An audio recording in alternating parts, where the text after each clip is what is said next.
You are listening to the Hiking Radio Network, where we talk the walk with shows by hikers, about hikers, for everybody.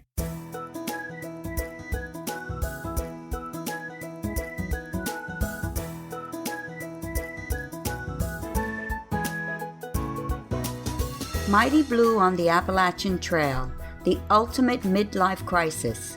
Join Steve and his guests every week as he staggers from Georgia to Maine.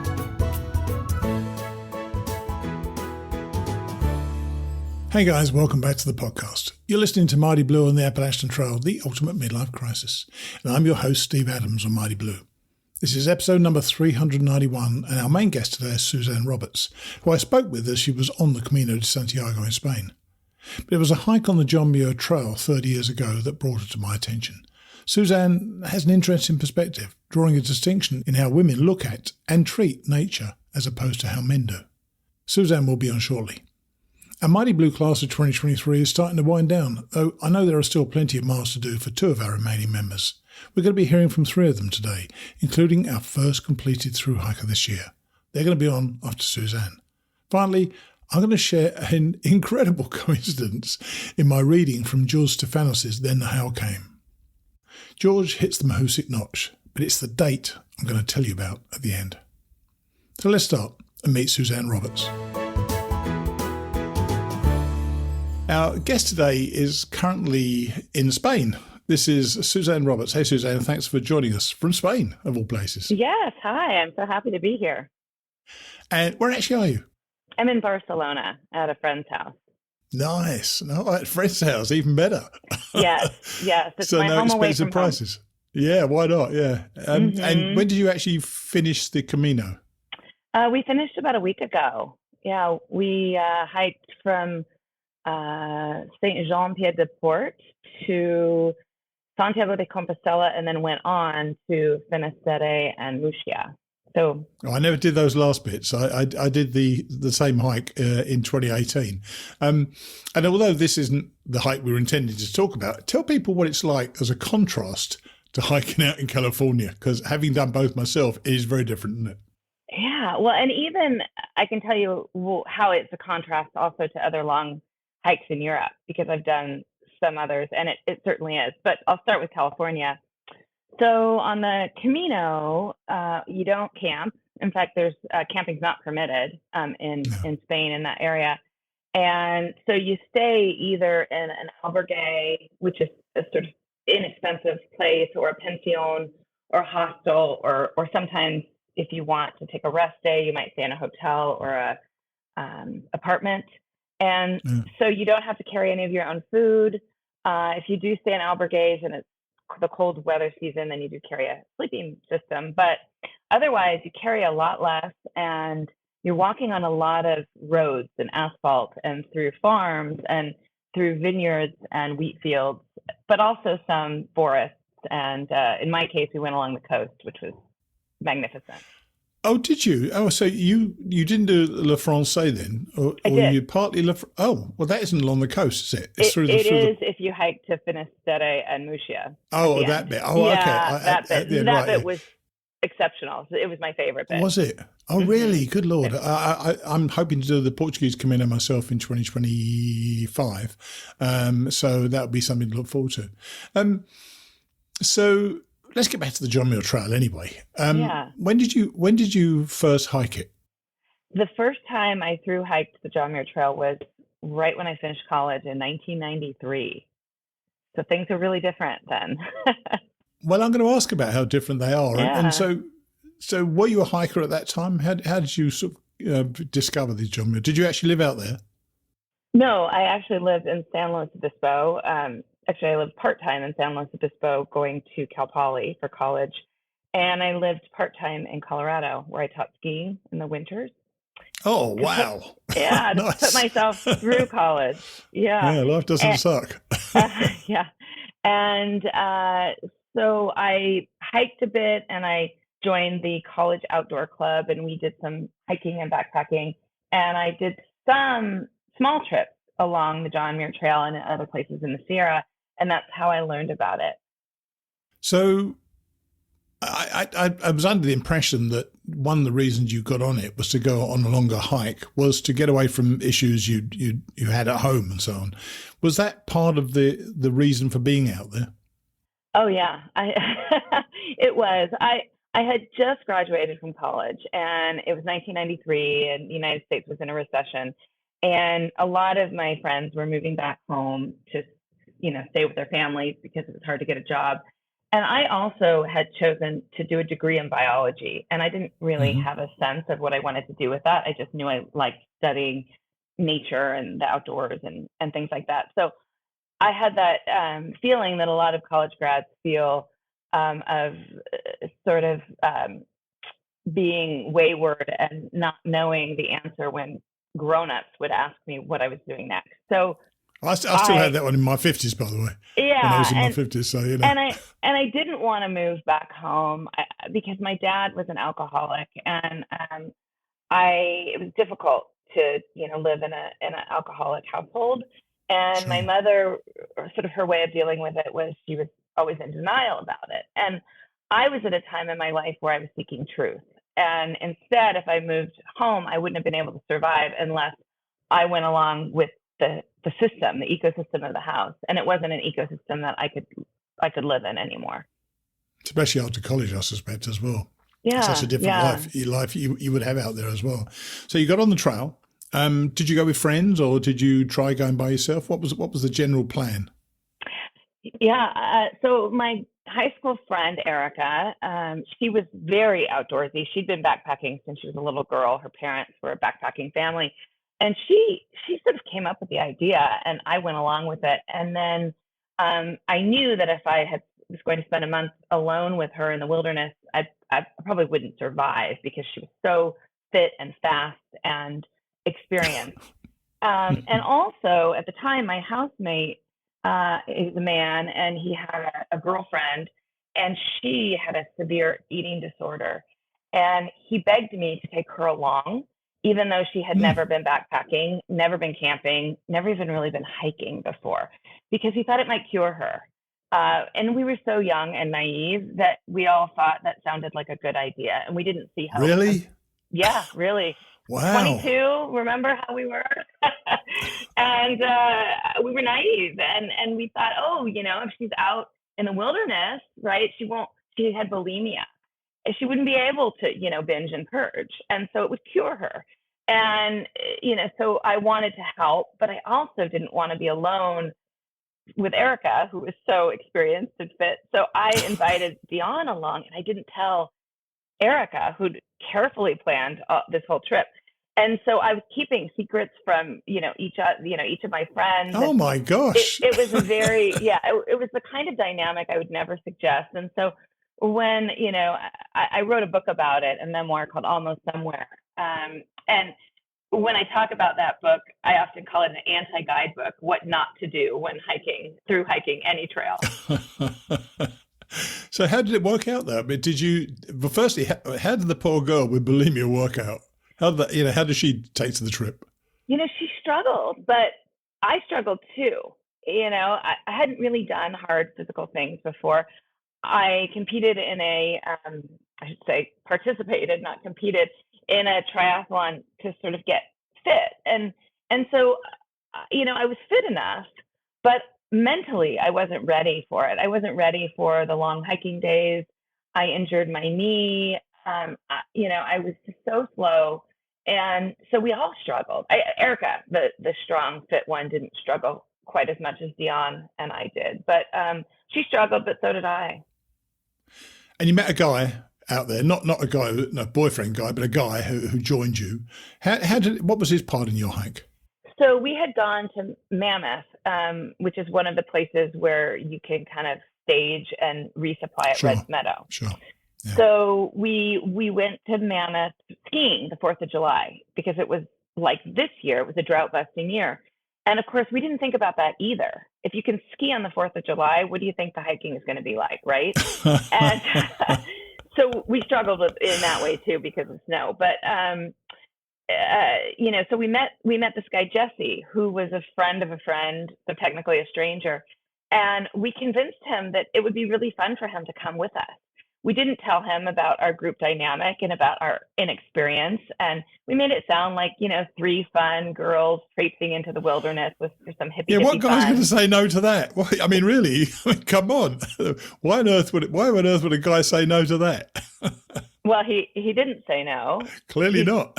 He said yes, and it was not what Yes, he please. expected. I mean, so, we argued amongst ourselves, we complained, we cried, and he bailed, which, I was glad he bailed when he did. We all were, because then it was the original trip of all women that we were hoping for. Because now it's very common for women to hike with other women, for women to hike solo. That was not the case in 1993. And same with a lot of trails, yeah. Yeah, so it was quite an accomplishment. And we got along better once he left. And so the book that I wrote sort of chronicles those 28 days on the John Muir Trail. And 28 days, is a very long time. You can tell how much we struggled, because you can do that trail in about 3 weeks normally. Yeah, well, so everybody tells me that. I tried to do it 3 times now, but I failed the last time trying to do it in 17 days. I gave up after 3. We just set ourselves too tough a task. It was a young man's schedule, not an old guy's schedule for me. So you found it physically difficult. Did you find it mentally difficult as well? Oh, absolutely. Yeah. I mean, I felt it lonely, at that time in my life. I had a bunch of friends, and, you being in college, I hadn't spent much time alone. And even though I was hiking with, friends, I was so slow. I spent many, many hours in the back hiking by myself.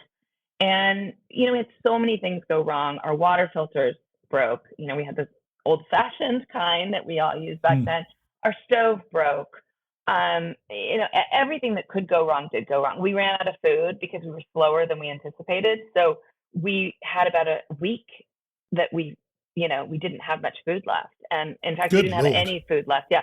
But people, of course, people come in for the weekend. They always bring too much. You can't depend on that. And I didn't even know that was an option. And I didn't want to ask because I was embarrassed. But of course, we did end up getting food from other hikers. So did the it's not meant to be a joke, so please don't, well, it kind of is, I guess, but how did the bulimia girl take to not having any food? It was easier for her. Well, exactly. I was kind of thinking that, and I thought, and it actually was it? It was how easier. Interesting. It was easier. And I write about how difficult it was when we came to a town.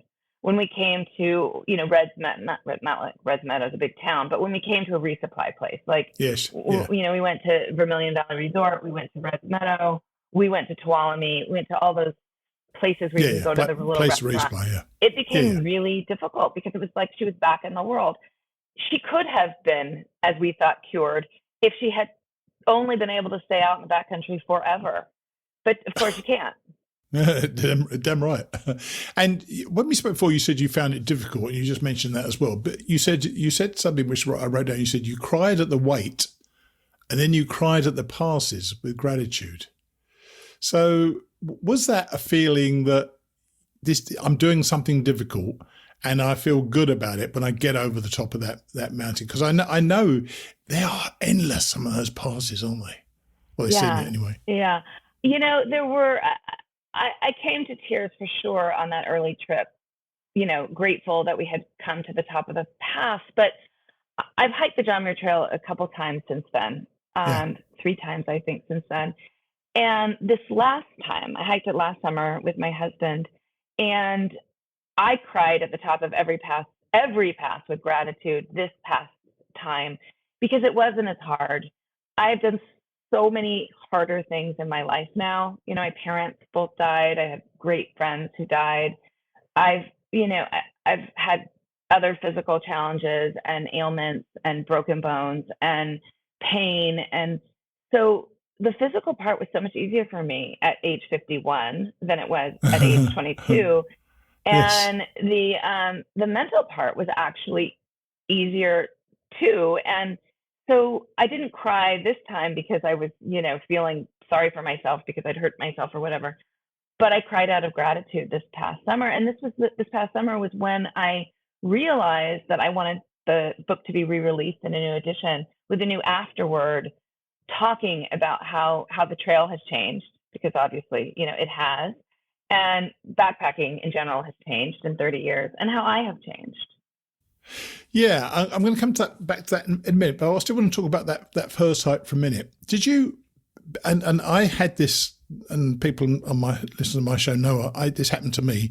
I failed to do the John Muir Trail, 3 times, and I'm pissed about it. But I'm still pissed about it. But it's the way it goes. Did you consider quitting? Because the reason I quit is because there are so few exit points, and I took the opportunity when it was there. Did you ever consider quitting the trail? The first time I hiked it, yes. In fact, there were a couple of times that Dion and I both thought we were going to have to hike out because we both injured our knees. And the problem is, though, right, is that committing to quitting is still a long hike out, right? Depending on where you are. And by the time we figured out we wanted to quit, because we had gone from Whitney to Yosemite, it makes it a lot harder to quit at the beginning. If you go from Yosemite to Whitney, it's so much easier to bail. I think that's why most people do. Well, I think most people do it that way for a number of reasons. But one of the reasons is if you don't like it, you can quit in Tuolumne Meadows. You can quit at Reds Meadow. You can quit at VVR. You can quit at Muir Ranch. There's all these places that you can resupply and quit. If you start at Whitney, you can't quit unless you hike over a giant pass. I didn't realize that you started at Whitney. And so basically your approach trail was Mount Whitney. Oh my God. Nightmare. And so when did the switch, as it were, go off within you when you kind of worked it out and thought, well, I'm not going to quit. I'm going to keep going with this. Or was this a determination because you felt as a woman out there, I'm going to get this done? Well, I've always been stubborn. And, even the Camino, right? I just hiked the Camino and had COVID the first 2 weeks. I had knee injuries. God. I had my hips injured. I got a shin splint. And I didn't quit. So I am quite a stubborn person. You can't be a writer, as you know, and not be a stubborn person, right? The difference between someone who wants to write a book and someone who writes a book is someone who's stubborn and keeps going. So I was definitely stubborn, but also good quote, by the way. I will remember that and write it down. Yeah. Yeah. But Dion and I, we were the slow ones. We were the injured ones. We were the suffering ones. We sort of made a pact at Ray Lake. We'd gone skinny dipping and had this wonderful experience. And we sort of made a pact that we were going to make it. But then it looked like maybe she was going to make it and I wasn't. And that, really messed with me at that first hike. But, I think for me, there's always a turning point. And I don't know, if the listeners are out there feel this, but whenever I start something really big, whether it's like a 3-month trip overseas or a month-long hike, the first night or second night, I wake up in the middle of the night and I think, what have I done? Why am I here? I don't want to do this. And because I've had that happen so many times, I now can ignore it and say, oh, that's normal. There it goes. That's my normal. I don't know if I can do it. And then there's a magical moment where I know I'm going to do it. And I know, and I sort of turn the corner and I have my hiking legs. And on that trip, it was day 10. Day 10, we made it to the top of Muir Pass. And I wrote, the chapter about that is the first chapter I wrote of the entire book because it was the turning point. And in wilderness hikes, it ends up being about day 10 where I really get into the groove. And I'm sort of jealous of people that get into the groove on day 3 or 4. It takes me a long time. Yeah, and that is a long time to get into it, really. As I say, I've failed it 3 times, but I eventually got to the top of Whitney last year via another 75-mile trek it was. Do you recall that last 1.9 miles to the top? I think you have to be kind of in beast mode to do that, don't you? And this was early in your hike, because obviously if you started going from south to north. From Whitney Portal up, that's a brutal hike. I think you gain something like 9,000 feet of elevation gain. Is it 9,000 or 6,000? Not from there, no. 6, in the last 1 point, I don't think it's so much. Part. The last bit up there is you. There's that corner that you can go down to Whitney Portal, and then you get up. And I came up from the other direction from Guitar Lake, and then headed up from there. That 1.9 miles.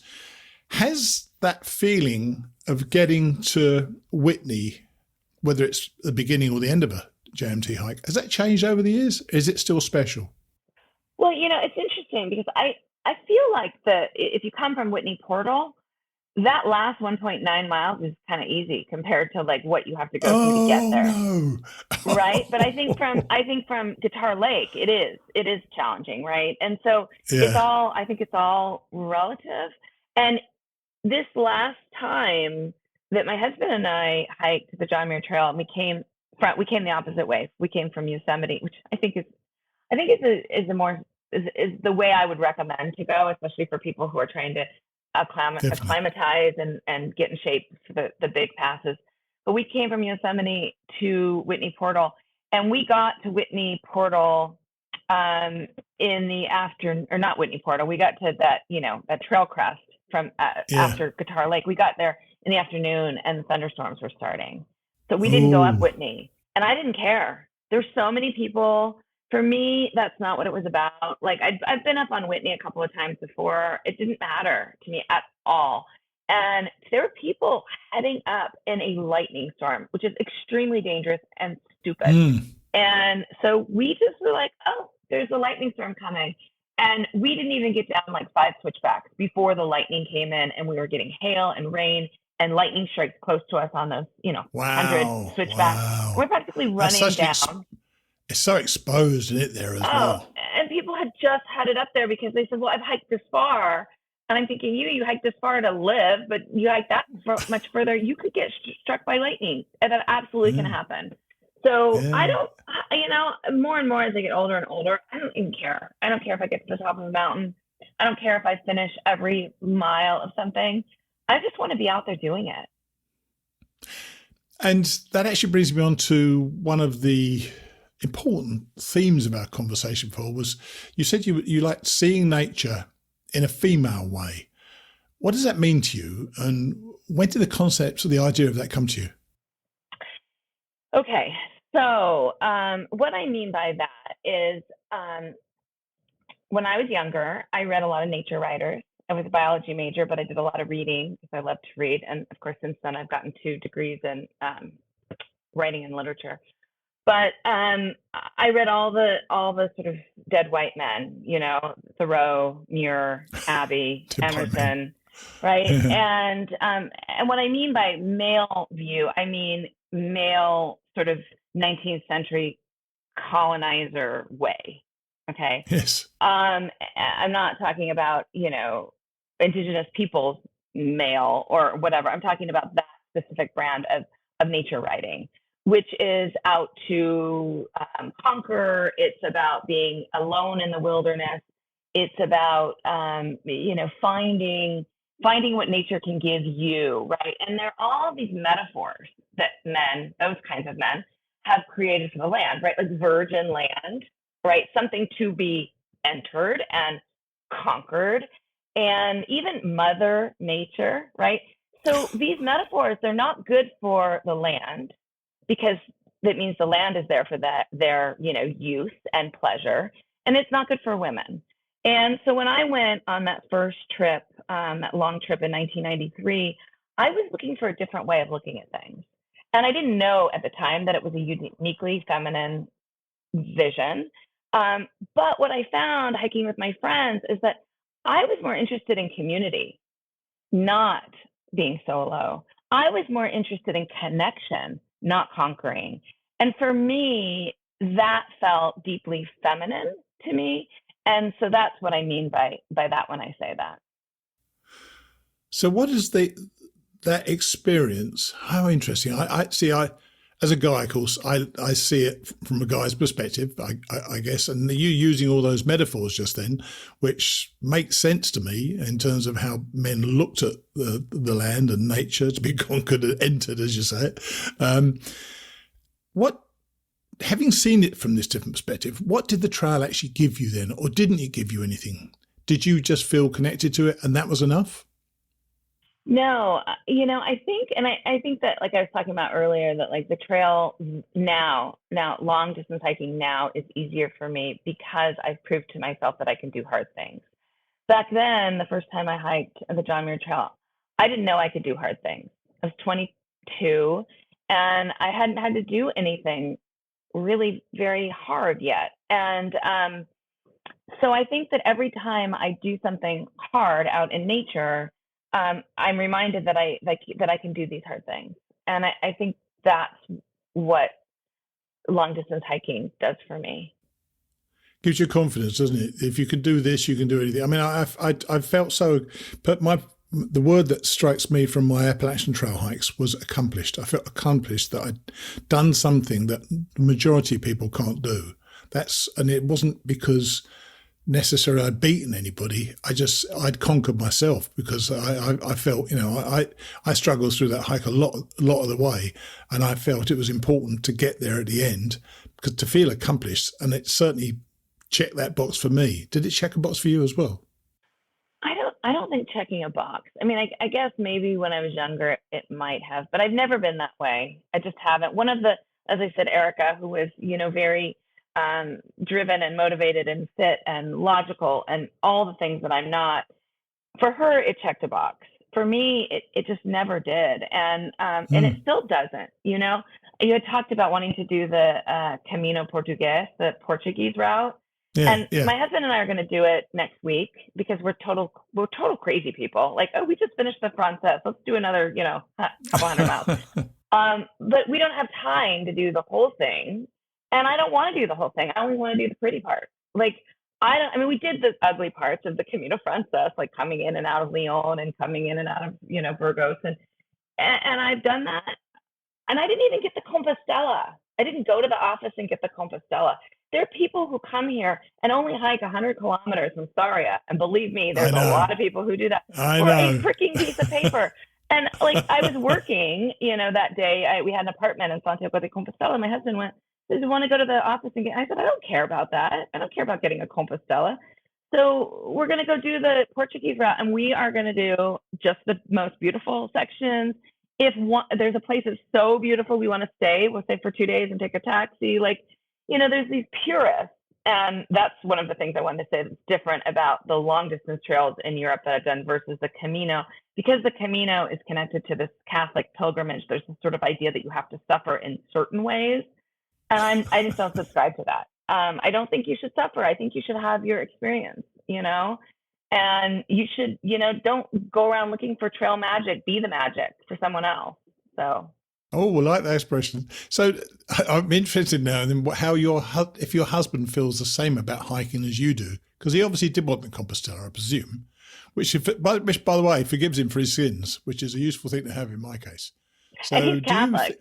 So. Oh, right. Even more so then. Yeah, God, he's got plenty of sins to forgive. He gets to skip purgatory, but think of all the interesting, pre-Christian era people that are stuck in purgatory you could meet, like, Homer and Aristotle. And no, Hitler's in hell, if there's such a thing. Oh dear.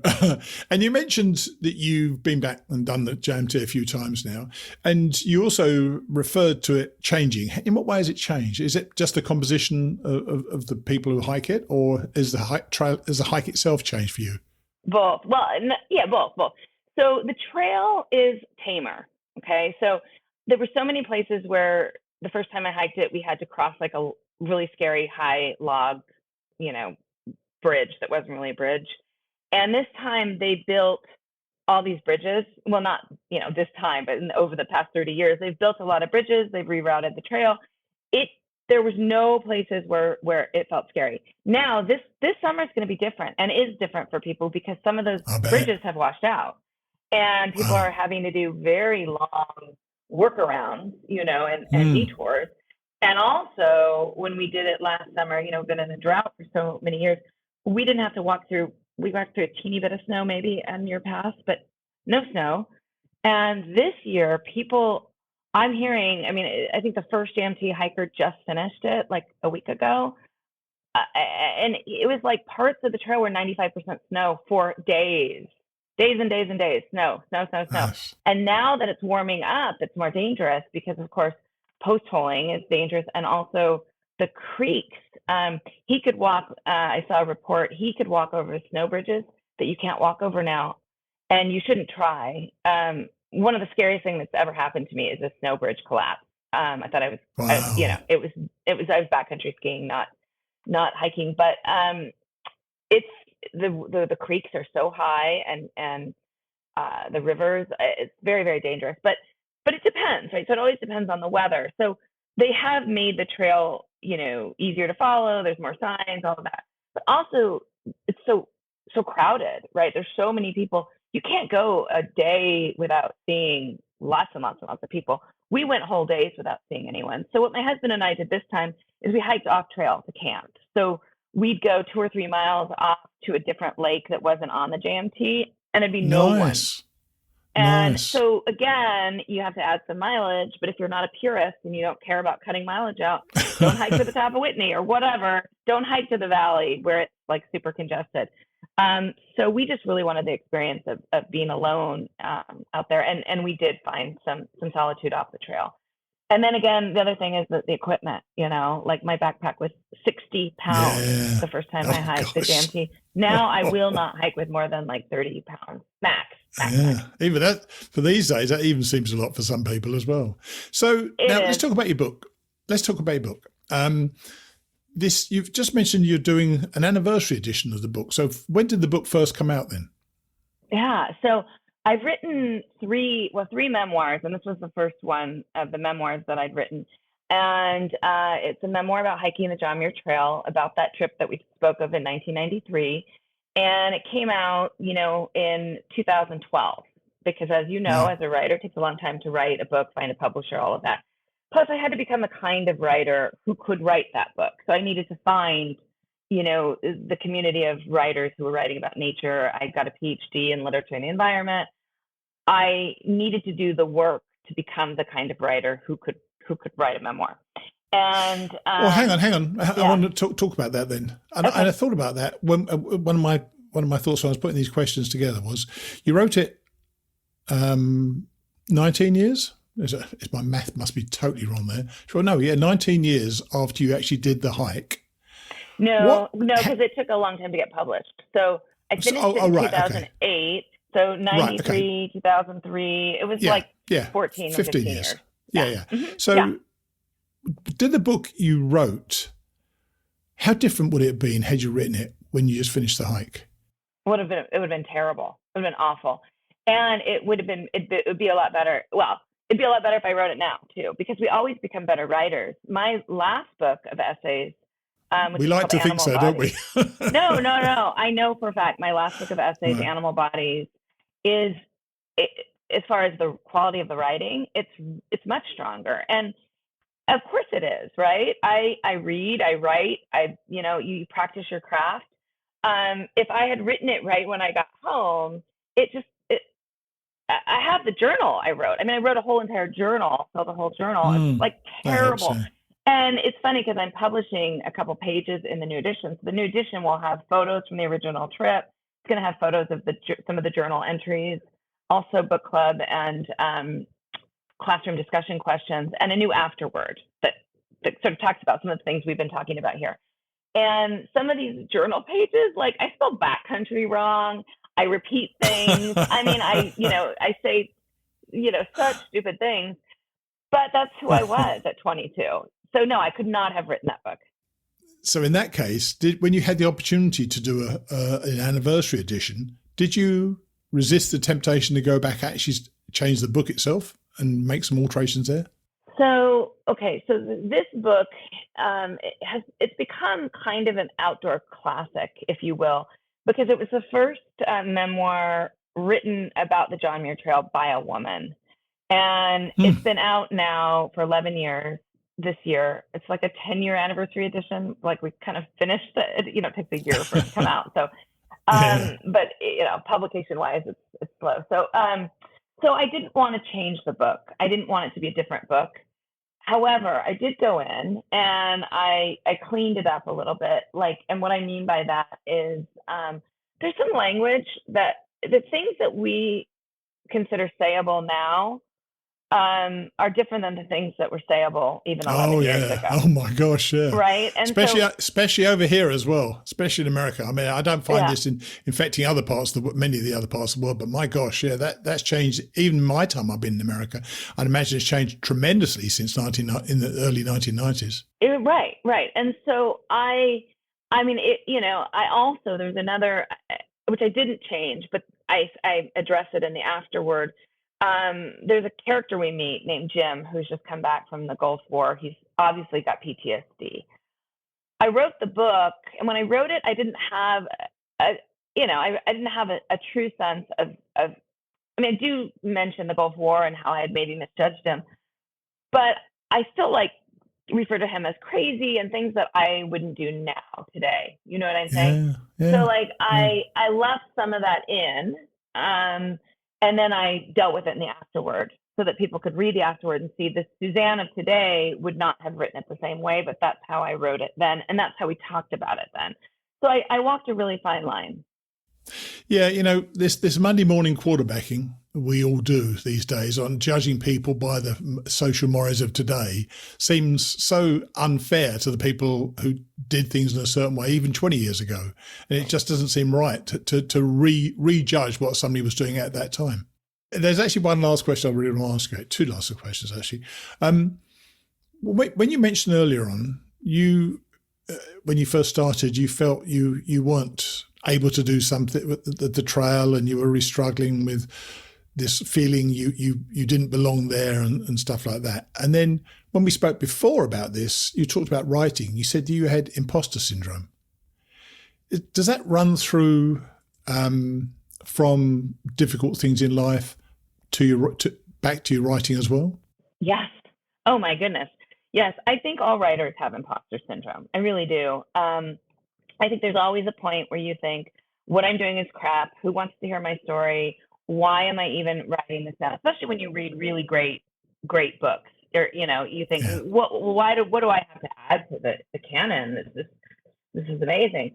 So yeah, I always have imposter syndrome. I mean, don't you? No, I don't. Okay. That's it. Well, hang on now. I tell you, my medium isn't. I mean, I've got some books, but that isn't it. I've got a podcast, right. And I know from people writing to me all the time, telling me how much they've been inspired by the podcast. So I don't feel an imposter about this at all. This is fine. I also think if people don't like it, don't bloody listen. I'd rather you didn't listen if you didn't like it. So I never worry about it. When I publish. So, and I wonder whether this was a male-female thing in some ways. But when I press publish on my episode, it's gone. I never listen to it again. I know that I've done my best with that episode. Like when this one comes out, for example, I'll press publish. I know I'm going to be happy with it. I've enjoyed our conversation. So I know I'm going to be happy with it. Mm-hmm. And if I'm happy with it, then a vast majority of my audience will be happy with it as well. And that's how I think about it.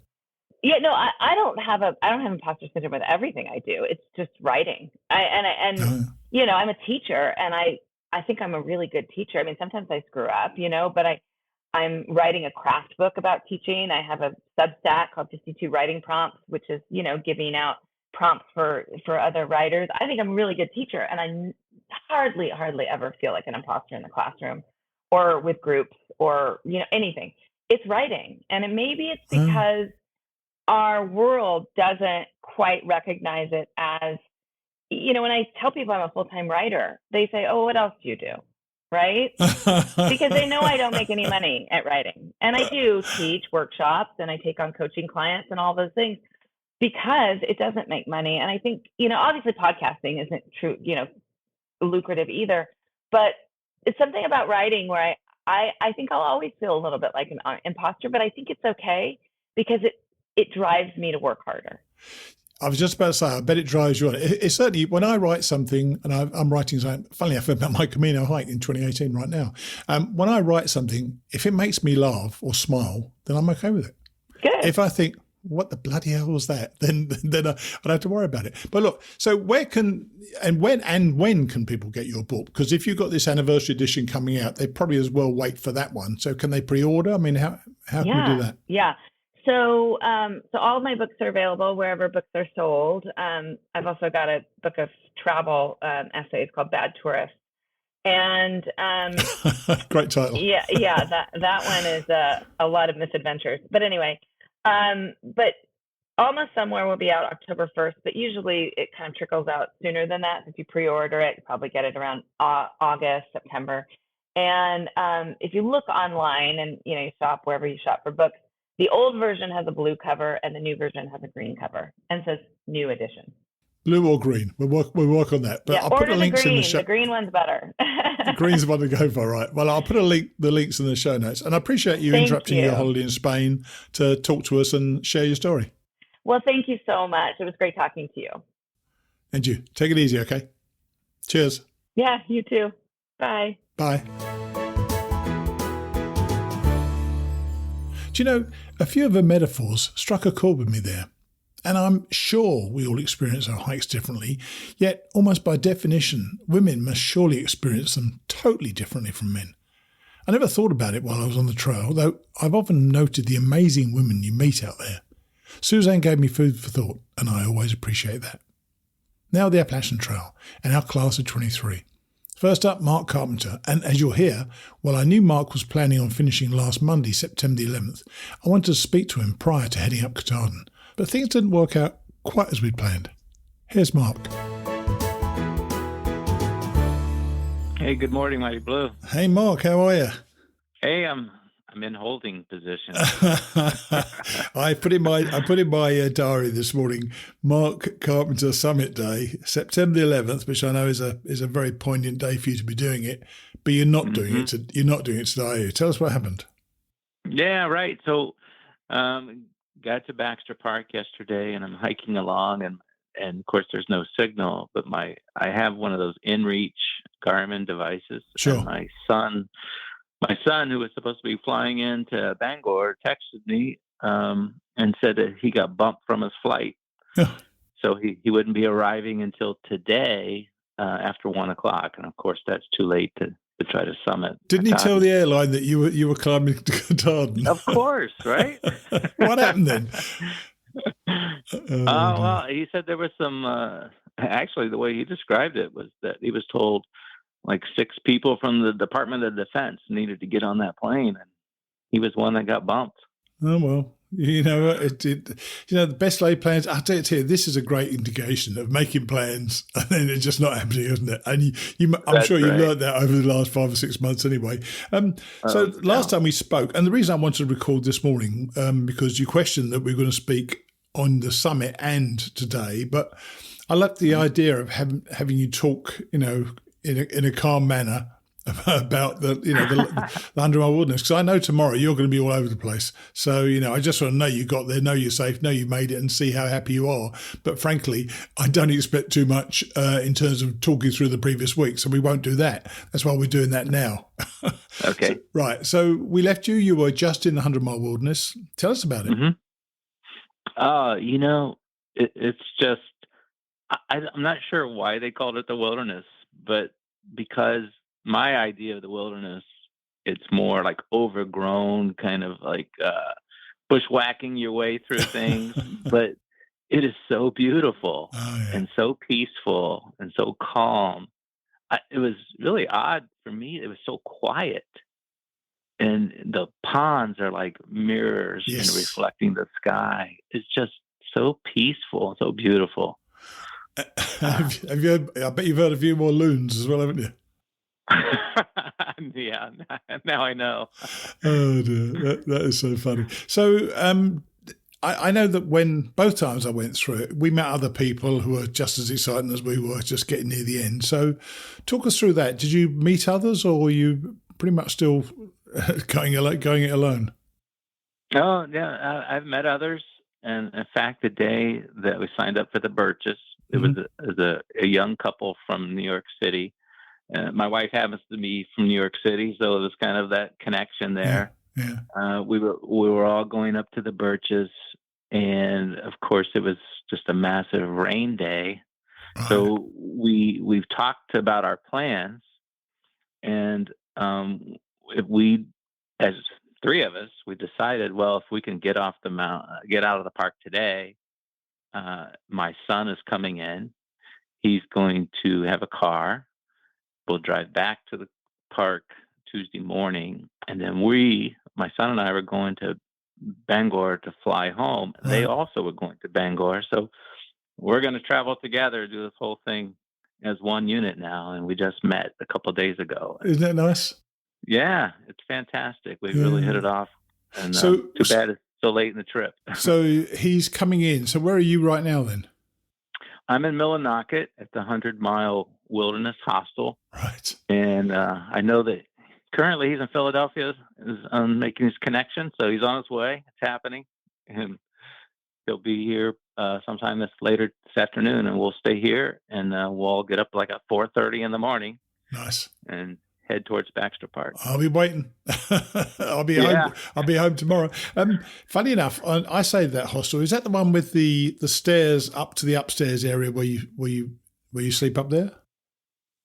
They actually have a little bunkhouse in the back. Oh, right. Where I stayed. They have some private rooms inside the house, but there is stairs also. Yeah, I fell down the stairs on my Katahdin summit morning. Yeah, and I wasn't even drunk. I didn't even have the benefit of being drunk. It was only about the last 4 or 5 stairs, but it frightened me. For those milliseconds as I was falling, I thought, "Is it over?" I just didn't know, did I? Unfortunately, right. I think I called that fall number 43 actually, and I wasn't even on the bloody trail.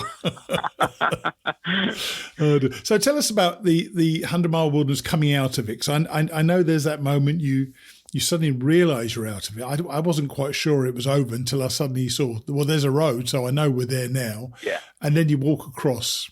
Have the leaves started changing colour? They probably have, haven't they? No, actually, haven't started very much. All right. It's just maybe a spot here and there in the forest, primarily is where you notice it. No. But yeah, you come out there on the road with the Able Bridge, and you can see Katahdin. Of course, it was mostly clouds, so you couldn't see the that was a shame. That was a shame. Yeah. Yes. But I'll say the morning that we signed up, yesterday morning, signing up for the birches, beautiful, beautiful morning. You could see the spot there near the sign up. You could see Katahdin, the sunrise. The only thing I was missing was a moose in that marsh area. Yeah. But it was gorgeous, absolutely gorgeous. Have you seen? Didn't you see a moose or somebody filmed one? Was it you? No, you didn't see me. one. Oh dear me! No moose, no bear. No bear at all. You must have seen bear. No, I'm always watching my feet. Well, I was watching my feet all the time. We were singing a lot as well, so that probably didn't help us with seeing bears. We only saw one last time. I don't know whether there's less bears, but some people come out of there say they've seen 20 bears. I think they're either making it up or they just keep quiet and they don't look at their feet all the time. Yeah. So you're kind of kicking your heels a bit today, then, aren't you? Yeah. It was really tough. I'll say it's tough. Yesterday, while we were near the ranger station there at Katahdin Streams, you see people coming down from after climbing. They're so cheery and excited, and they're planning how they're going to make their plans for going home. And I was just like, oh, I wish that was me. I wish I would have been able to get up there today and come back down. It just doesn't happen sometimes, does it? So, but you're going to do it tomorrow. So, as I said to you before, you don't want to rush this because you've now got the extra treat of now waiting till tomorrow because you'll enjoy it so much more when you get up there. Anyway, it's just going to be freaking awesome. And what about the weather forecast? Have you looked at it? Yeah, it's supposed to be very little chance of rain tomorrow. Fortunately, nice. So today was 100% chance. Even the updated forecast is supposed to rain most of the morning into the afternoon. So maybe it's a blessing in disguise. Yeah, I think it is. I think it is. I think if you're going to get that chance to get that epic climb, one of the things that was great, because we went up on a decent day, although cloud did come in a little bit, you can see the brown sign from quite a long way off. And if you can't, if you're not able to see it because of the cloud, and suddenly you're upon it, I'm sure that's great as well. But there's something wonderful be able to see it and walk towards it and approach it and know that's what you're aiming at, and you're pointing at it the whole time. And it's a very emotional moment. I'd imagine if it's cloudy, you suddenly just come across it, and it's a bit of an anticlimax, I suspect. But you're going to have the whole thing with a bit of luck. You're going to see it all the way up, and you'll enjoy it all the more. Yeah. Okay, man. Well, look, we will talk again tomorrow then. Okay. Just if you get and I'm not going to. The good thing is we've got the 100-mile wilderness and I say it, I don't mean it out of the way, but you know what I mean. But we can now talk about how you feel about being at the top of Katahdin and the fact that it's all over. So, yes, best of luck. Get up early. I hope your son enjoys it. Hope your son enjoys it, and I'd love to know how he copes with it as well. Okay, sounds great. I'm excited. Okay, buddy. So I'm excited for you. Take it easy, okay? Cheers. All right, thanks. Bye. Bye. As you can probably tell, I was almost as excited as he was about the following day. And as we said, the plan was for him to call me when he was at the top. But, as they say, the best laid plans of mice and men. Here's Mark again. Hey, Mighty Blue. Hey, Mark, congratulations. That is awesome. Thanks. Now, unfortunately, we couldn't speak. Yes, well, we did actually. You said hello, Mighty Blue, at the top of Katahdin, and I lost you. So tell me about the day. Tell me how it went. Okay, so early in the day, my son had arrived, and we drove up with another couple that had met in the last couple of days from New York City. So we got in line for the Baxter Park. Didn't have a parking pass, so we got there very early. And fortunately, and the ranger pretty much said, you'll have no problems. So we got into the state park. We parked, we got ready. And just a little before 7 a.m., we started up the hunt trail. Well, before you actually start that, now think about that. So the day before, I know you were kicking your feet a little bit, weren't you? Because you were ready. How did that day pan out? Were you getting frustrated towards the end? Oh yeah, I was frustrated that I thought things were kind of falling apart.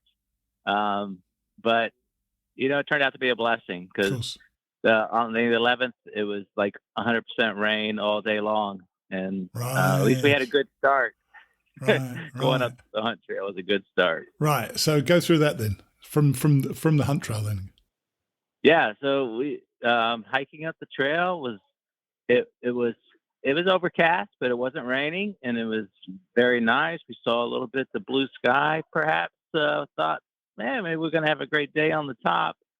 I will just say the hunt trail super challenging. Yeah. I did not realize it was going to be that difficult to hike, but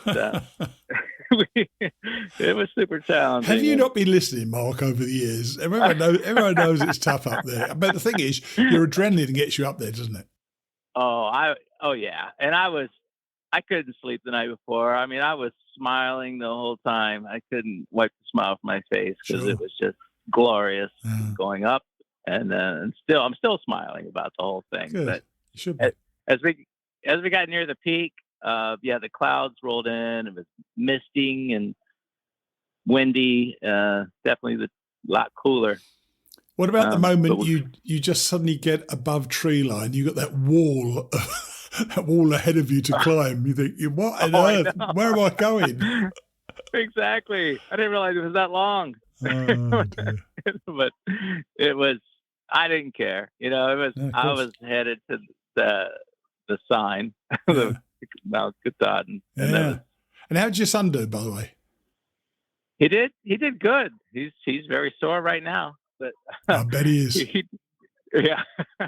He did great on the climbing, but it was the on the rock scrambling. But the other part, as they approached the sign, that really kind of started gassing him. He was getting a little tired for that. Yeah.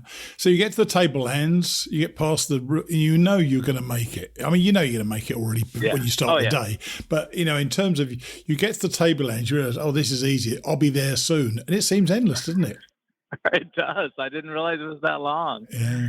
And it was very, very foggy. So you couldn't see exactly how long, but it just kept going on and on and on. And then finally, when you get that glimpse of the sign, it's just like, I couldn't wait. I just ran up and hugged that sign. Was it emotional for you? It was emotional, and it was kind of like a relief, but yet such gratification. And I started getting a little choked up, but no tears, at least not yet. Mm-hmm. It hasn't all sunk in yet. Yeah. But man, it was, wow. It was the sign, it was always had that image in my mind. Yes. And just to be able to touch it and then stand on it and take pictures with it. Yeah. And, funny enough, though, Mark, I'm not sure I said this to you, but I said it to a number of people. Maybe I did say it to you. Had you thought about your victory pose, your pose at the top of Katahdin or not? Oh, I thought a lot about it. A lot about it, but it went so fast, I probably didn't. I didn't do exactly everything I thought I was going to do. Yeah. Are you happy with your picture, though? Yeah, I'm happy with the picture. Yep. Cool. Yep. Cool. I had all these other ideas, but it got real busy as well. Right. As soon as we had arrived, and then there was a large group right in behind us. Right. And so, yeah. It's magical, though. So, by the way, send me a picture. I'd love to have that in the show notes this week. Yeah. The other thing was going down. How was that for you? Well, we went down the A-Bowl. Oh, you did? Yeah. And I'd heard a lot about, the butt slides. Yep. And so in my mind, I was picturing something totally different. Right. But even though it was very steep, I think it was much better than what I thought the hunt trail might be. Right. And it worked out really well. Cool. That part was great. So you got to the bottom and it's over. All that blood, sweat and tears and rain and heat and all that sort of stuff. I intend, if you're happy to, to come back to you in about 2 or 3 months because it never does. It never sets in what's happened, really. You finished it, but it doesn't set in. You don't get the full impact. So I'd love to follow up with you again in a couple of months' time. I'll diary to ring you about late October, early November time, something like that, and we'll just see what it feels to you then. But many congratulations. I just think Thank it's you. I love hearing a success, and yours is the first actual full thru-hike we've had as a success this year. So congratulations on that. And Thank you. It's been a pleasure to touch base with you every week. I've thoroughly enjoyed it.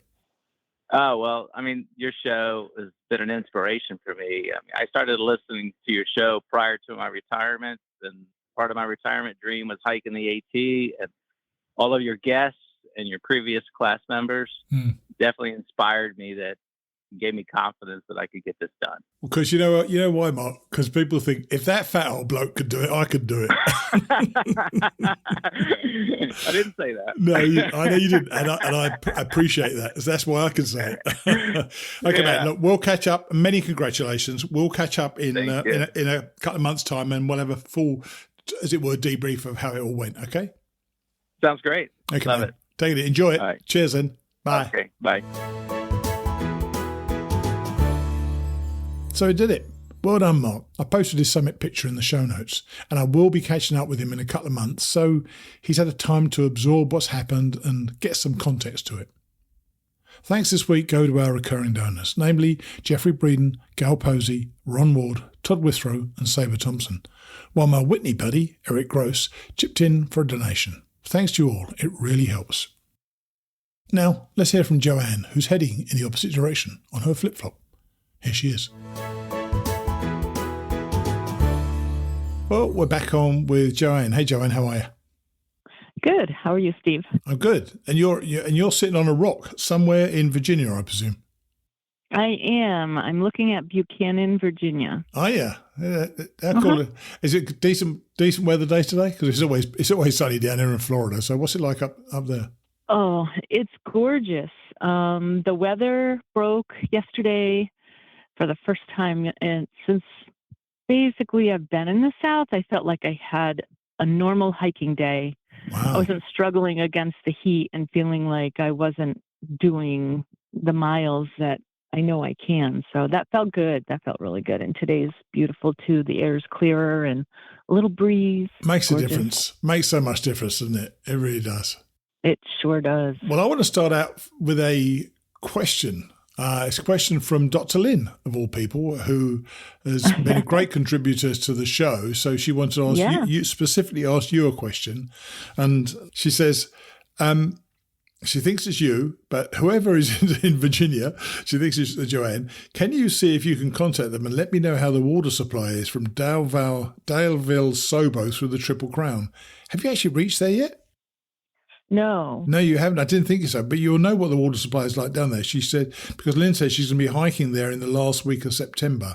So you must be getting somewhere near it, which is about mile 725 from the south, which is, I don't know, 1,400 for you.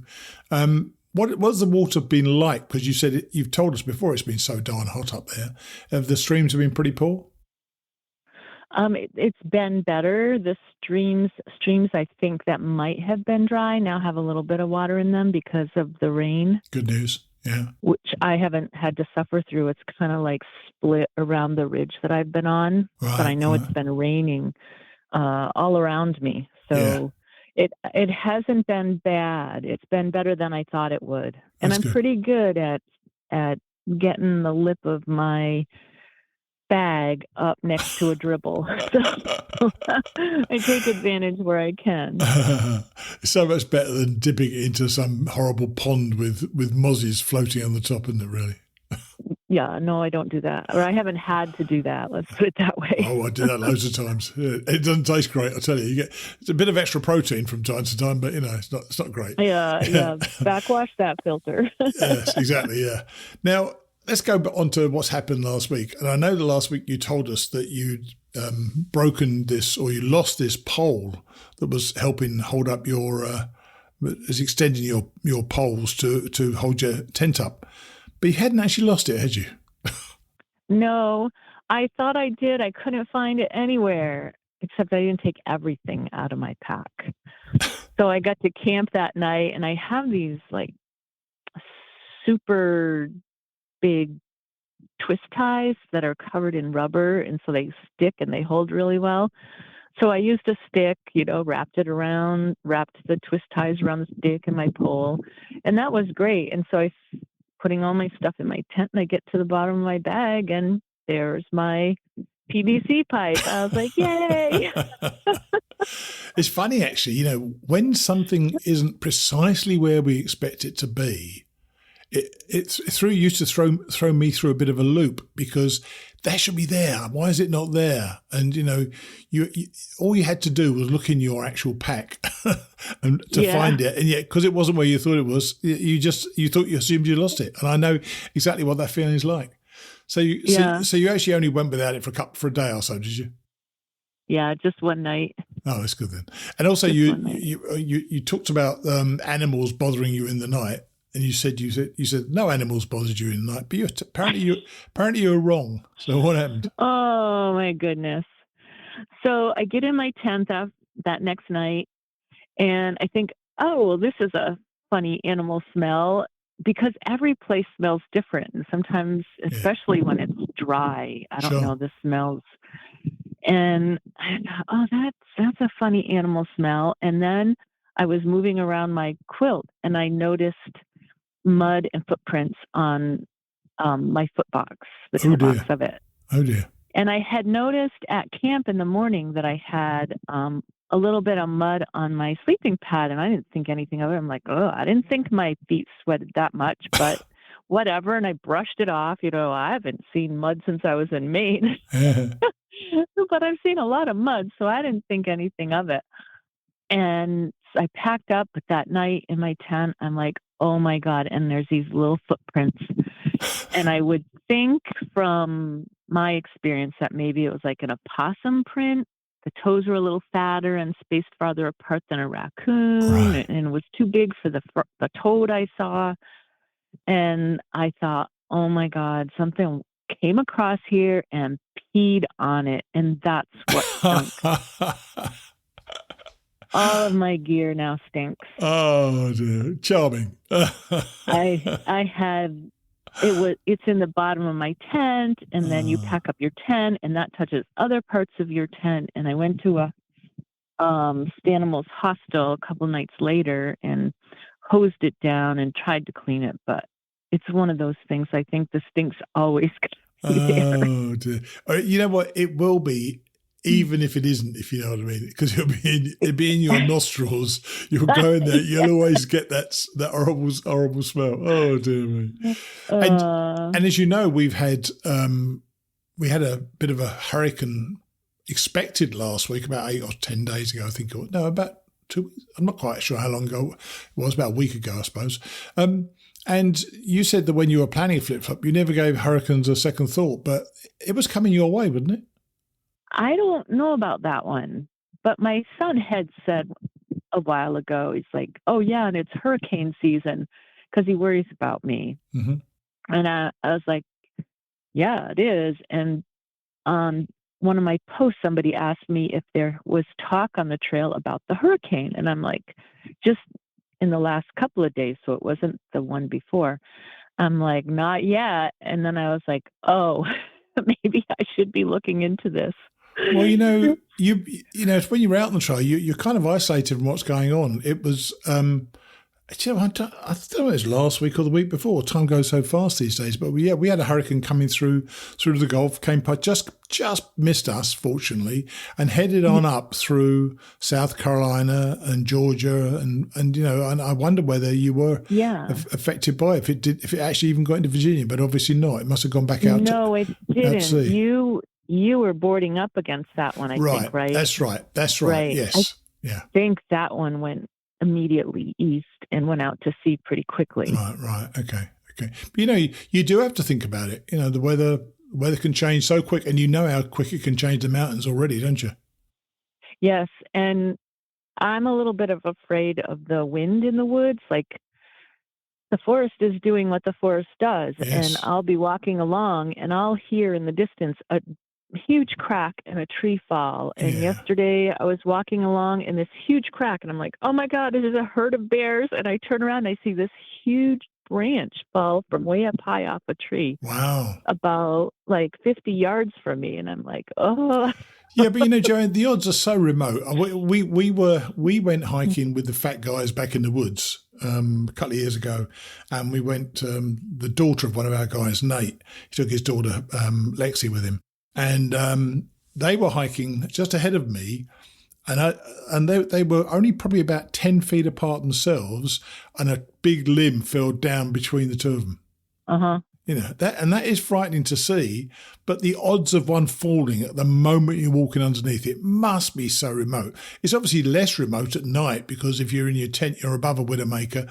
They're called a widowmaker for a particularly good reason, I suspect. Yeah. But so, I personally wouldn't worry about that. I think it's kind of bracing when you walk through a forest with a storm going on and the wind whipping around you all the way. I find that very energizing, and I loved it myself. So I don't mind it for the most part, but I do have that one fear. Now we're talking with you at the moment on sitting on a rock in a nice weather. How are you finding the views in Virginia? Beautiful. I can't get enough of the blue-hued views, I call them. Yeah. And there is a lot of them.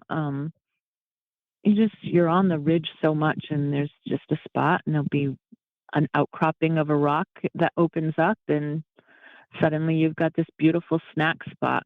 Yeah. I found, I forget what mountain is, but right before you go down to the James River, right, where you can, and I had gone into Glasgow, but yeah. Right before you go down, there's a rock where you can stop, and there's actually grass and a tree that shades you, and the breeze was blowing. It's just looking down to the James River and up to Glasgow, and you could see the James River footbridge, which is so cool. And yeah. And you went into Glasgow. Have they still got that bloody dinosaur there? I did not see a dinosaur. I saw in the comments that it was not there anymore. So I don't know. They've become extinct again. Something as a meteor hit Glasgow then. I don't know. Oh dear. Stanimals is a great place, though, isn't it? A really good place to stay. Yeah, real nice. They were so good to us. Yeah. So do you feel that you're going to up your miles again now? Because I know last week you were a bit, not so much concerned, but you were surprised that you weren't making the miles you expected to make. Are you going to be pushing on now and trying to get these longer days again? Yeah, it was being a real head game for me. I was really having to convince myself that it was okay to just go slow, but I had to listen to my body. So now I'm excited to, put in 15, 17 miles. Yeah. I'm not a a long day, fast hiker. I'm sitting here on a rock enjoying the view. So. Yeah. You got to remember also, as the winter goes on, as the fall goes on, you're going to get shorter days as well. So you're going to have to factor that into your plans, I suspect, as well. But, you've managed your hike so well so far. I mean, Christ, you've had a flipping break in Iceland. So, you know how to manage that hike. But you're going to have to think about that, because it's surprising how quickly the evenings can draw in, how it gets dark early, especially if the weather's not great. It gets dark even earlier, if you know what I mean. Yeah, and I notice incredibly much how the sun comes up so much later now too. Yeah, that's right. Yeah. Well, look, enjoy it. Lovely to talk to you. Two of our members are actually going to be finishing this week. So, in fact, Mark Carpenter actually finishes. I'm recording you on the 11th. He was supposed to finish today. Unfortunately, his son, who was going to hike it with him, it was bounced from his flight, so Mark's now summiting tomorrow, the Tuesday the 12th. Oh. Yeah, but look, keep going, enjoy it, and we'll catch up soon. Okay, great, Steve. Thank you very much. Cheers, and Joan. Bye. Cheers. Bye. If you were a gambling man, you'd probably bet on Joanne to get there, wouldn't you? She seems to be working it out as she goes along and getting those miles in. As I said, those shorter days can be intrusive, but I'm sure she has a plan on how to work it all out. Then, our second soon-to-be thru-hiker is Mary, and we spoke as she was about to head out of the 100-mile wilderness. Here she is. Hi, Steve. Hey, Mary, you're at Rainbow Ledges, one of the most beautiful places. On a clear day, yes. On a clear day as well. Well, guess who summited Katahdin this morning? Oh, he did. He did, yeah. He delayed it for a day because his son's flight was bounced. He was bounced from his flight, so he had to go today, which was great. And he's had decent weather. I spoke to him for 1 second at the top, and unfortunately, it then died. But how are you doing? First of all, most important, how are things going? It's great. I'm on my last day in the wilderness. I'll be at Able Pines, or Able Bridge this afternoon, and it's going good. Had 4 days of hot weather, 4 days of rain, but it's beautiful here. I love this section of the trail. It's my kind of hike. Have you met many people in the 100-mile wilderness?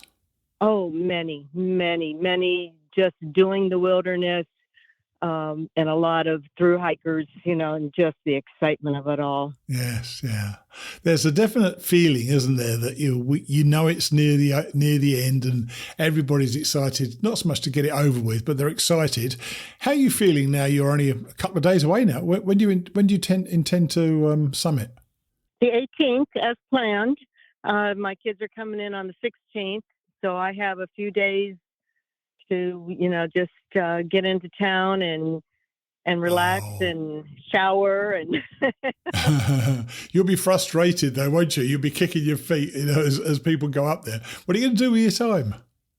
Well, I'm going to tomorrow go up from Able to Katahdin Springs and then shuttle back to Millinocket for the night, and then I'll drive to Bangor and kind of hang out in Bangor for a couple of days. Oh, right. Yeah, and I think it'll be fun. Maybe run into... Yeah, I got to tell you, because Mark's son was bumped off his flight, he had to put his day back. He was frustrated because he could see people going up and coming back, and it was awesome. But the great thing is, you're eventually going to get your summit anyway, so that's all good, isn't it? Yes, and we got a couple of days to play with. So if their flight happens to get bumped, we can manage that still. And hopefully the weather will clear up. It's been raining the past 4 days. Right. What's the 18th for you then? What day will that be? That might be number 220, will it? Oh, 221, exactly. Oh, all right. Yeah, that's planned. As planned. God, you're a woman of order. That's it. So how did your food last through the wilderness? Because you've been through there now. You've been there 8 days now, you say? I have been. Well, I packed for 6, and then I got my food dropped. But I was so hungry this week. Wow. And I knew I couldn't dip into the next day's rations. For some reason, I was super hungry this week, and I don't know what that was all about, but I think your body knows that your body knows that soon you're going to have to eat like a normal human being again. Eat as many Snickers and honey buns as you can. That's right. Yeah. Have you tried the honey buns? They're about 800 calories, aren't they? They are, and I never had one in my life until this trip, and yeah, they became a staple.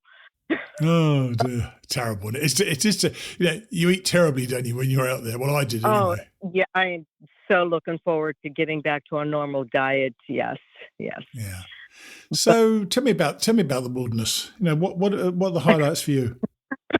Well, the first day, I got a late start by the time my shuttle guide got me to the trail.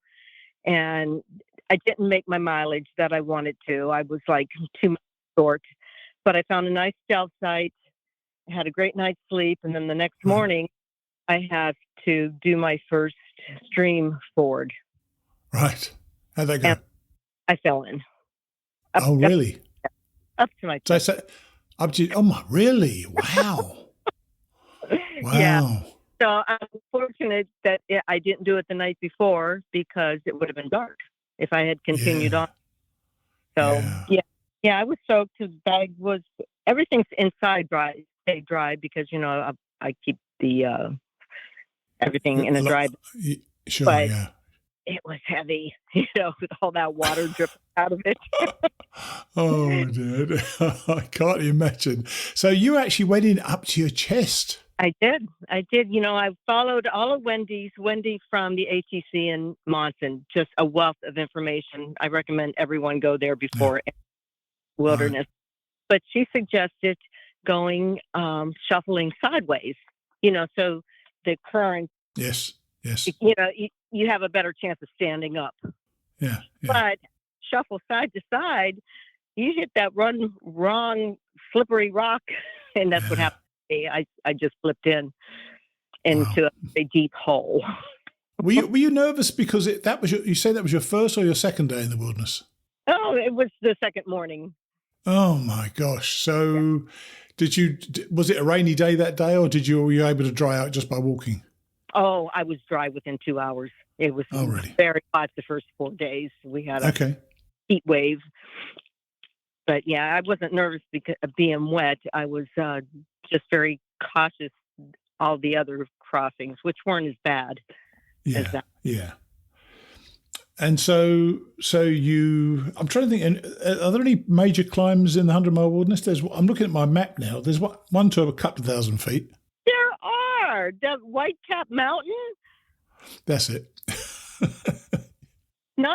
I was not expecting that, and it's just barely over 3,000 feet. But I asked myself, how did you ever make it through the Whites? Because it's tough. Yeah, I'm looking at the map again. I mean, you've obviously done all the main climbs before Katahdin, of course. Have you kind of relaxed a bit now, knowing there's nothing major still to come other than, of course, the big one? Oh yeah, it's going by like a breeze. It's just beautiful, all the lakes and ponds and streams that you're walking along with. It's just beautiful and very relaxing. Right. But I've not seen Katahdin yet. Of all the places where you could see it, it's just been cloudy. Oh wow. Well, but you say it's a nice day today. So the good thing is when you get to the bridge, you'll walk across Able Bridge and it'll be there in your face. You will not be able to miss it, I tell you. Well, I don't know. It's pretty cloudy, so I'm hoping I get it. So tell me about the food drop, because you were taking your time to get through here. So you were going to do 4 days before you got your food drop, or 5 days? It was my 6th day. I was at Joe Mary Road. Right. And what happens then? Do they bring it in each day just in case you're there? Or how did it work out? Because I know for us, we got there within minutes of them being there, which was amazing. How about you? Well, I didn't do mine through Shaw's. I know Shaw's had specific times, 11 and 2. I had my shuttle driver drop mine. So we communicated through my InReach. And I knew exactly when he was going to be there. And perfect timing. Yeah. And so in the 100 Mile Wilderness, of course, you've got these beautiful lakes, which are so still as well, aren't they? Have you tried to camp by the lakes? I have, and I camped by as many of the ponds just to try to get a moose. And I have not seen a moose yet. Oh, dear. Yeah. What about the loons? What about the sound of the loons? Oh, the loons. Oh, my gosh. They're so cool to hear. In fact, I was listening to them all morning all around Rainbow Lake. They're just so nice to hear. And I've heard owls. And we've heard moose. That one night I was with Mark. It wasn't in the 100 Mile Wilderness, but he referred to it as Bigfoot, but I believe it was a That's funny. Well, look, you've done it. You just got to get up Katahdin, which I know is tough, and I know you'll find it tough, but you'll really enjoy it. What I'll say to you then, I mean, I tried to record. I recorded Mark yesterday, and then I tried to record him this morning. It just didn't work out. But you never know. You might have a good signal at the top of the mountain. So please, if you get the top, you got the time, just send me a text and I'll jump on and record you straight away. Otherwise, I'll record you the same day, hopefully, if we can get in touch when you get down. Okay. All right. That would be wonderful. Okay. Well, look, enjoy it, because I know you will, Mary. This is just an epic time, and just enjoy these next few days and enjoy relaxation in Bangor, but don't let your legs go. Don't let your hiking legs go. I know. I'm afraid of that, but walk everywhere. We'll see. Walk everywhere. All right. All right then. Okay. Good talk to you. Good talk to you. Bye. Bye-bye. Bye. She's nearly there. Though I'd hate to be hanging around for a few days in Bangor, kicking my heels before finishing the job. But Mary seems to take everything in her stride, and with the adventures she's had, well, you can understand why. Now, we didn't hear from Jessica this week, but I'll be catching up with her next week. Finally today, George Stefanos has hit the so-called hardest mile on the trail, Mahoosuc Notch. It isn't the hardest mile by any stretch, but it never seems to lose that tag. What is most amazing, however, is that I haven't read from this book for a couple of weeks, because those last couple of shows were going way too long. Anyway, I set up my recording on Wednesday, and the first thing I noticed was the date, which I always read out loud, as you know. It's hard to fathom why, but the first part of today's reading happened exactly 40 years ago today, Thursday, the 14th of September, 1983. Now that's trail magic. I'll see you next week. Wednesday, the 14th of September, 1983, mile 1873.9. I had some company and conversation last night as I finished my dinner and prepared to turn in. The guys I met at Gentian Pond Shelter yesterday showed up at Full Goose about a half hour after my own arrival. A loud, fearless mouse dropped in shortly thereafter. His constant chattering and scurrying around woke me up many times last night, on a night where I dearly needed sleep. It's not surprising then that I didn't hit the trail this morning until almost 9 o'clock. Not surprising, but unfortunate. I needed that 15-mile day today, and I had Mahoosuc Notch and Mahoosuc Arm with which to contend this morning. As I was leaving the shelter, I was already in a big hole. Last night was wintry, topping even Monday night for cold. Today was a perfect backpacking day, about 50 degrees and sunny, with another invigorating breeze. I was hiking alone. My two shelter companions had gotten an early start. The hike began with a steep but short climb up out of the cold to the south peak of Fulling Mill Mountain. The Appalachian Trail descended gradually along the scrubby crest, turned left, and dived precipitously off the ridge down into Mahoosuc Notch, which is famed as the most difficult mile of the entire trail. The descent into the notch was no picnic either. I slipped several times on the smooth rocks as I made my way along, and my watch died. That was extremely unfortunate, because Stratton is yet a few days ahead of me. A man like myself, whose tendency is towards late starts and down-to-the-wire finishes, should not be without a watch hiking through the short days of mid-September in Maine. I survived that rough descent only to face the toughest mile on the Appalachian Trail. The passage through Mahoosuc Notch truly lived up to that reputation. The notch was a deep, extremely narrow defile, sandwiched between the towering cliffs of Fulling Mill Mountain and Mahoosuc Arm. Over the millennia, the floor of the notch had become the final resting place for every huge boulder which had broken away from those precipices. The trail wound over, around and occasionally under that chaotic jumble of rocks. To make matters more interesting, those rocks were covered with a tenacious growth of gnarled conifers and dripping moss. It's probably the most deranged section of backpacking trail in the world, but its weird alien landscape was so striking I wouldn't have missed it for anything. I took my time and eventually made it through that long mile. On one occasion, I attempted to climb over some gigantic boulders rather than remove my backpack and drag it behind me through one of the narrow, twisting slab caves. I found myself at the top of a sheer 15-foot drop and was forced to backtrack and traverse the cave anyway. From that point onward, I struck to the trail. My legs were a little rubbery when I emerged from the notch, and the sick, twisted climb up Mahoosuc Arm finished them off. The Marquis de Sade could not have designed a stretch of trail more imaginatively than that incredible climb immediately following the scramble through the notch. This was the stuff of which backpacking legends are made. The 1.5-mile ascent bolted straight up old rock slides and smooth ledges. The footway was composed basically of loose rocks and exposed tree roots.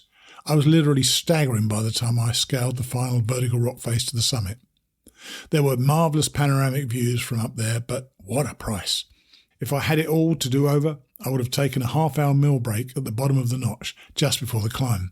My pig-headedness about overcoming my late start and not stopping left me a quivering mass of exhausted muscles. After all this drama came a reasonably sane descent to Speck Pond, a very high, approximately 3,400 feet, beaver pond nestled along the ridgecrest between Mahoosuc Arm and the spur of Old Speck Mountain. An attractive shelter sat beside its shore, but the surrounding area has suffered somewhat from overcamping in the not-too-distant past.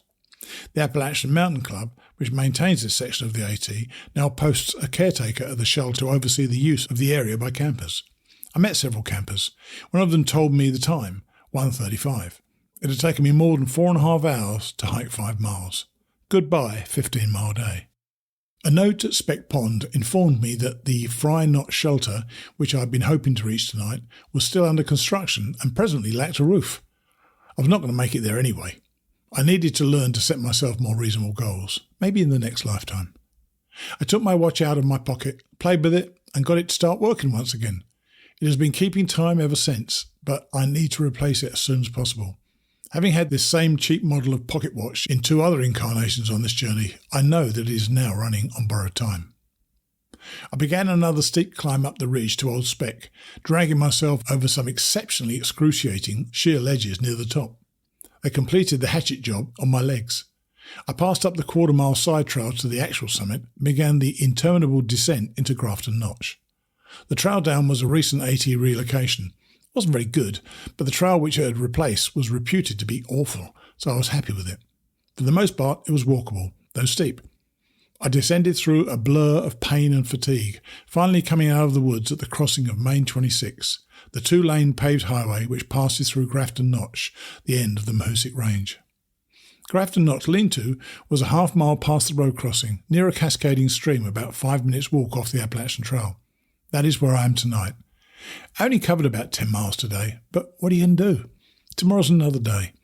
I'm 76 miles from Stratton, with, at maximum, 5 days' supply of food remaining. A tough trek over the terrain which I must cover. I have developed an alternate plan. Rangeley is a 9-mile hitchhike on Main 4, which the Appalachian Trail crosses in 46 miles. Now that I have a viable alternative, I feel much better. I can still try to make it to Stratton in 5 days, but it will not be life or death if I fail. Although the terrain ahead does sound rough, it also sounds beautiful.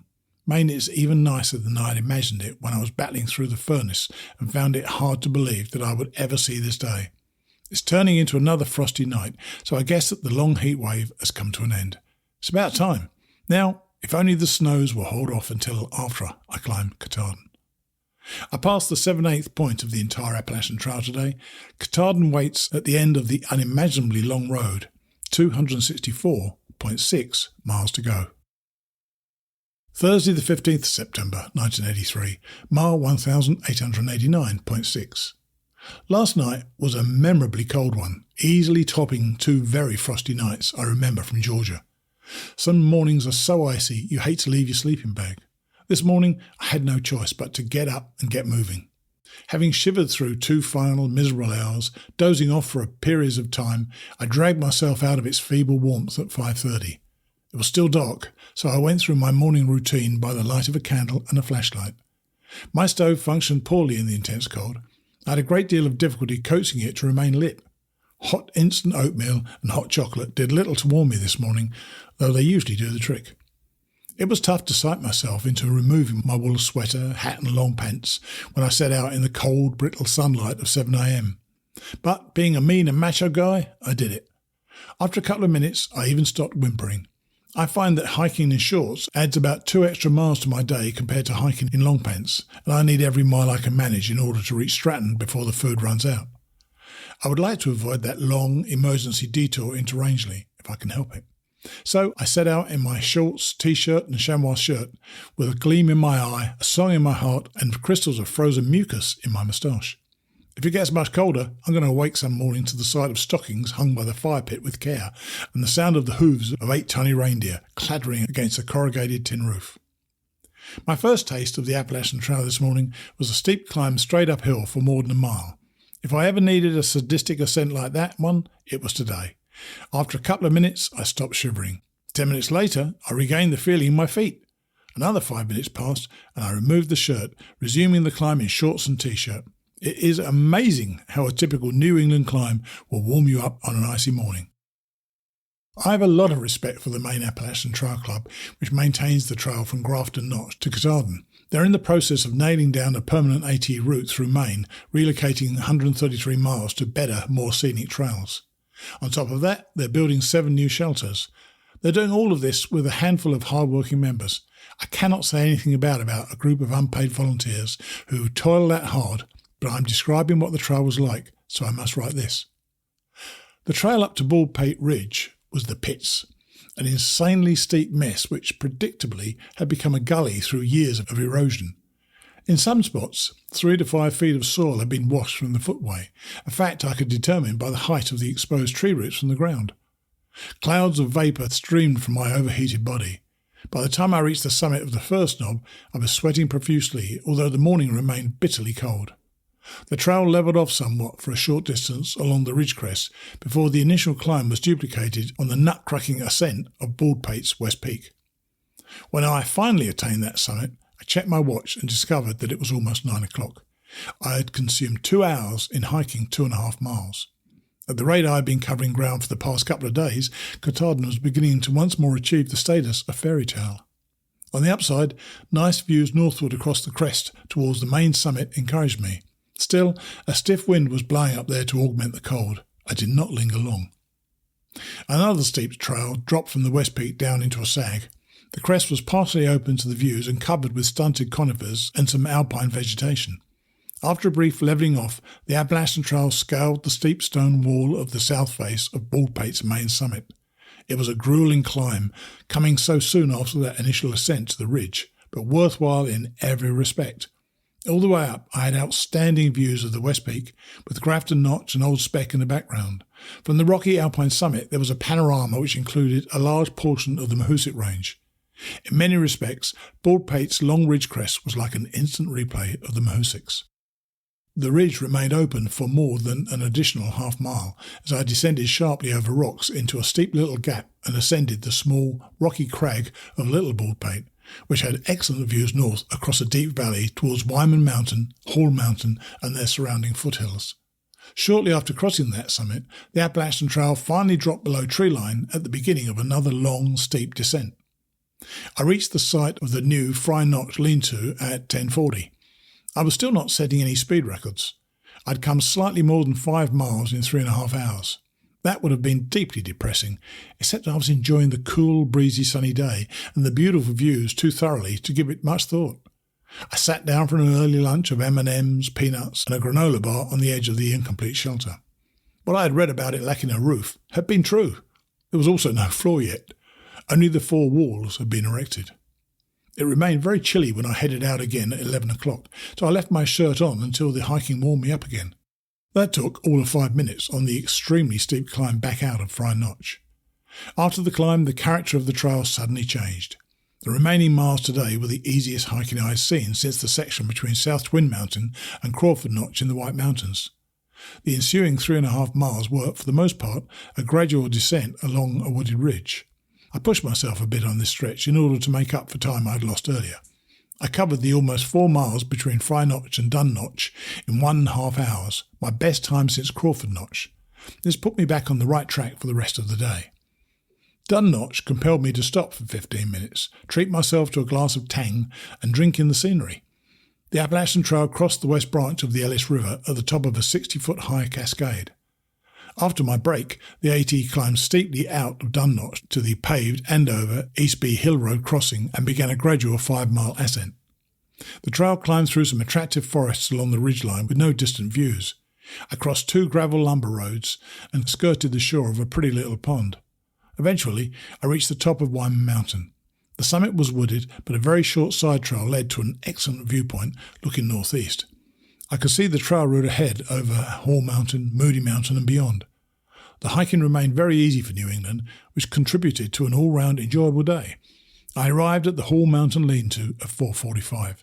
Having completed a respectable 16-mile day, I may just be getting back into good backpacking condition once again. The shelter is in a shallow sag between 2 knobs of Hall Mountain. The spring was not running strongly when I got here, but I scraped the scum off the surface and collected my water for dinner and breakfast. More than a pint of good drinking water remained in my canteen, so any water I use from the spring will go into something boiled. Tomorrow I have a 1-mile descent to the next good running water in Sawyer Notch. A side trail from this shelter is a 5-minute walk to the top of some cliffs with another great viewpoint of the Appalachian Trail route northbound, extending all the way to the Saddleback Range in the distance.